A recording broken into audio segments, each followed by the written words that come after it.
Welcome to US Soccer's online training for the Grade 8 referee course. Training for this course is specific to preparing officials for the competitive youth game. This presentation focuses on Law 14, the penalty kick. A penalty kick is awarded if a player commits a direct free kick offense inside their own penalty area. Understanding how to properly enforce Law 14 is important for officials working competitive youth games. From the moment the penalty kick is awarded, the referee must begin thinking about how to implement all the requirements for the most ceremonial restart there is in the laws of the game. The ball must be stationary on the penalty mark. The player taking the penalty kick must be properly identified. This can be accomplished by the referee asking who will take the kick and then letting that player place the ball. The defending goalkeeper must remain on the goal line between the goalposts while facing the penalty taker until the ball has been kicked. All players other than the kicker and goalkeeper must be located on the field outside the penalty area, behind the penalty mark, and at least 10 yards from the penalty mark and outside the penalty arc. After the referee ensures that all the requirements are met, he or she signals for the penalty kick to be taken with a whistle. The ball must be kicked forward to be in play. The ball is in play when it is kicked and clearly moves. The kicker must not play the ball again until it has touched another player. There are a number of infringements that can take place at the taking of a penalty kick, after the whistle and before the ball is in play. Referees must properly identify who infringed on Law 14 to know whether or not to award a goal and how to restart the game if there is an infringement.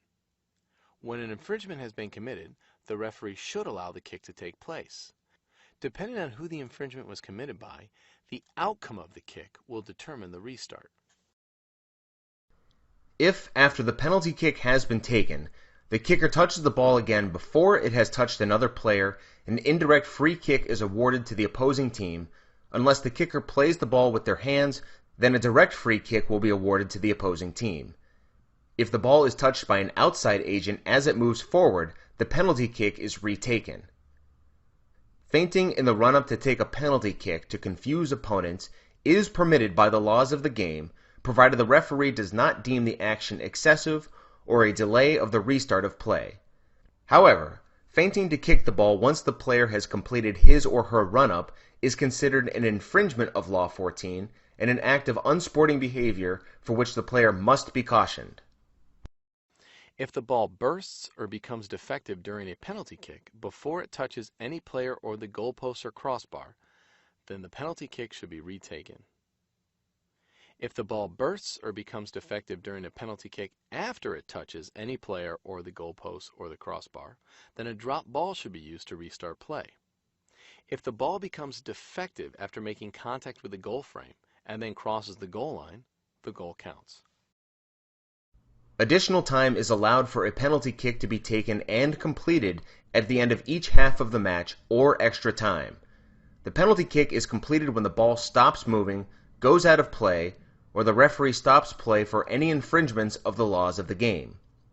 The referee should extend time as needed for the taking of a penalty kick, and only the referee decides when the penalty kick procedure has been completed. Once the penalty kick has been completed to the satisfaction of the referee, he or she should signal for the end of the game with a whistle.